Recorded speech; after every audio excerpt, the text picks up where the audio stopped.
siervas del Santísimo o las adoratrices.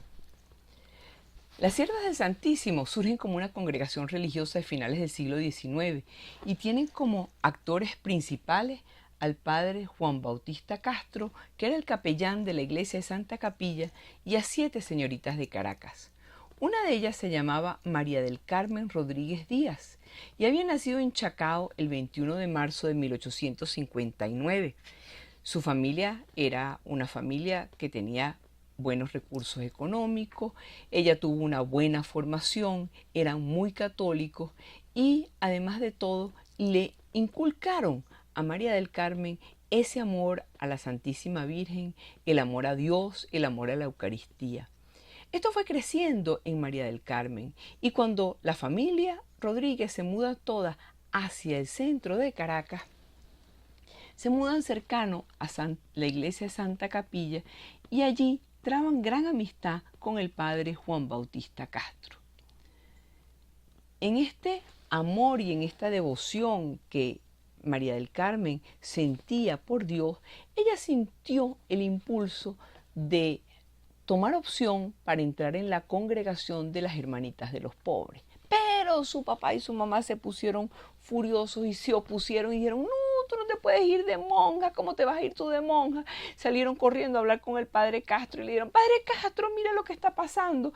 Y el padre Castro, viendo aquella negativa tan grande del papá y la mamá, le dijo, mira María del Carmen, vamos a hacer una cosa, espérate, que los tiempos de Dios son perfectos. Espérate y espera un tiempo para que se les pase esta bravura, para que se pase esta incomprensión y mientras tanto tú sigues viviendo tu vida como buena cristiana, como buena católica.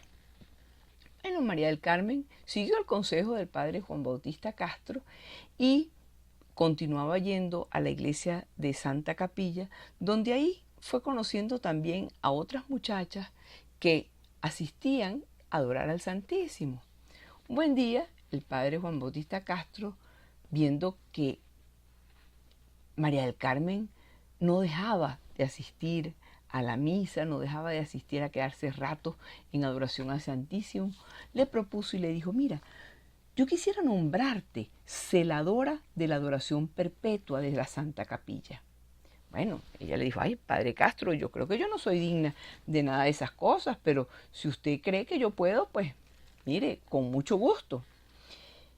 Y así, con todo el ardor de su corazón, se dedicó a trabajar incansablemente para conseguir adoradores que pudieran sostener esa exposición diaria del Santísimo, para que el Santísimo nunca estuviera solo, siempre hubiera alguien adorando al Santísimo.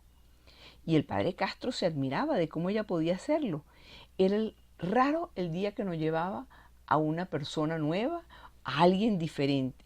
Y ella con mucha humildad y con un gran celo iba atrayendo a la gente cada vez más a esta adoración al Santísimo. El padre Juan Bautista Castro veía en María del Carmen unas grandes cualidades y entonces la iba probando de a poquito. Le iba poniendo pequeñas pruebas, le iba pidiendo ciertas cosas y veía como esta alma sencilla, esta alma que estaba dispuesta al servicio, dispuesta a dar amor, seguía creciendo, seguía profundizándose y haciéndose cada vez más un ejemplo. Fue así como pasó el tiempo y un buen día, en 1892, María del Carmen, junto con otras compañeras, entre ellas una llamada Lucrecia, se acercaron al padre Castro y le dijeron, padre Castro, nosotros queremos hacer una asociación religiosa que tenga por vínculo el amor y la devoción al Santísimo Sacramento, donde nosotros podamos trabajar con mayor perfección en la práctica de las virtudes cristianas y ser verdaderamente útiles a la Iglesia. Padre Castro vio esto como una señal de Dios que lo llevaba a que se fueran realizando esas ilusiones que él tenía de formar un grupo serio frente al Santísimo. Pues decidió comenzar a formarlas y enseñarles a profundizar en el amor a la Eucaristía. Pero al mismo tiempo fue donde el arzobispo, porque no quería hacer nada fuera de la autoridad de la iglesia, y fue donde el arzobispo, que era Monseñor Crispulo Uzcategui, y le planteó esto que quería hacer. Monseñor Crispulo Uzcategui le dio su bendición y le dijo, mira, sí, perfecto, fórmalas, prepáralas. Y así iban haciendo obras de caridad, obras de apostolado, y al mismo tiempo iban adorando al Santísimo, iban creciendo en este amor cada vez más y en este compromiso tan serio frente a Dios.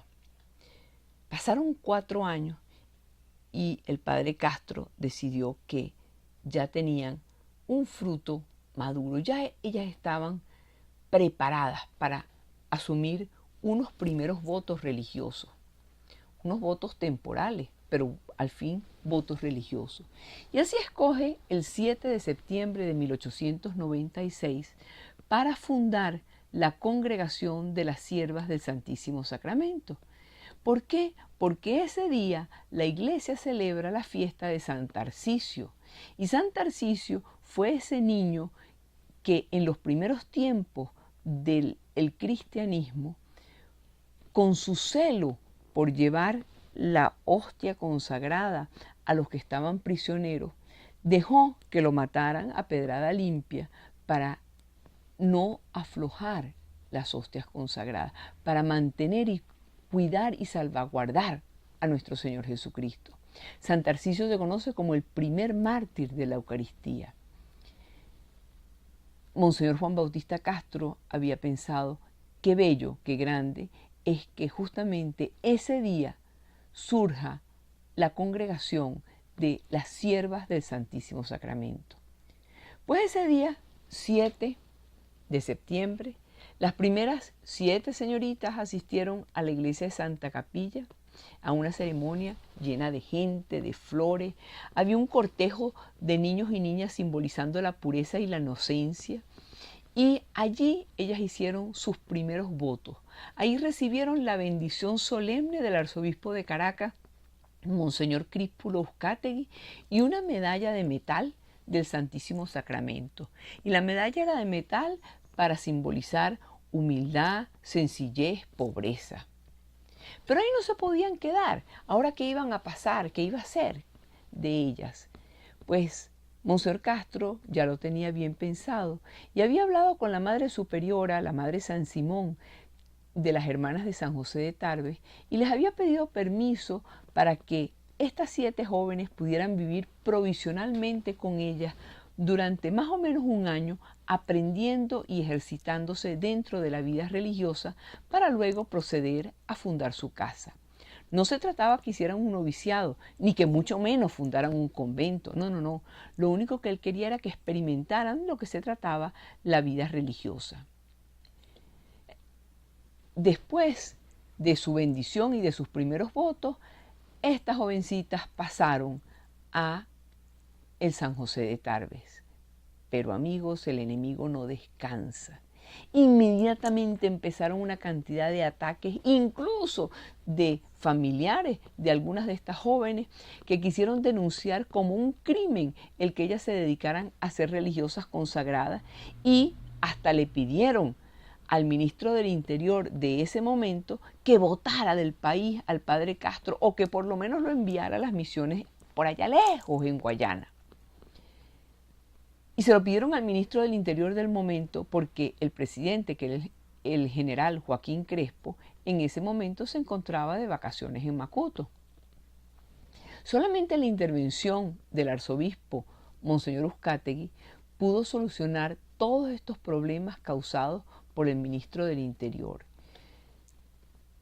Sin embargo, las jovencitas tuvieron que salir de San José de Tarbes y dispersarse, volviendo cada una a sus hogares. Pero ellas encontraron la forma de continuar reuniéndose clandestinamente para rezar, para formarse y hacer obras de apostolado y de caridad. Amigos, cuando las obras son de Dios, no importan los problemas humanos, no importa todas las negativas humanas, pero ahí siguen. De estas primeras 7 jovencitas se decía que trabajaban armoniosamente como abejas, fabricando el panal de la piedad eucarística, llevando el conocimiento y el amor del adorable, difundiendo a su alrededor en un radio espiritual que se ensancha el buen olor del divino sacramento. Estas jovencitas tuvieron que pasar por grandes pruebas, pero al final Dios les concedió la capacidad, la forma de llevar a cabo esta congregación, esta unión de este grupo de mujeres destinadas a adorar al Santísimo Sacramento y al mismo tiempo de permanecer unidas a la Iglesia de una manera útil, de una manera fructífera. Al día de hoy, las siervas del Santísimo Sacramento, las adoratrices fundadas por el padre Juan Bautista Castro, siguen teniendo, tanto en Venezuela como en el exterior, una labor increíblemente grande, increíblemente buena, increíblemente útil, tanto a la Iglesia como a toda la sociedad. ¿Por qué? Porque ellas se centran en Jesucristo. Jesucristo es Dios y con Dios siempre ganamos.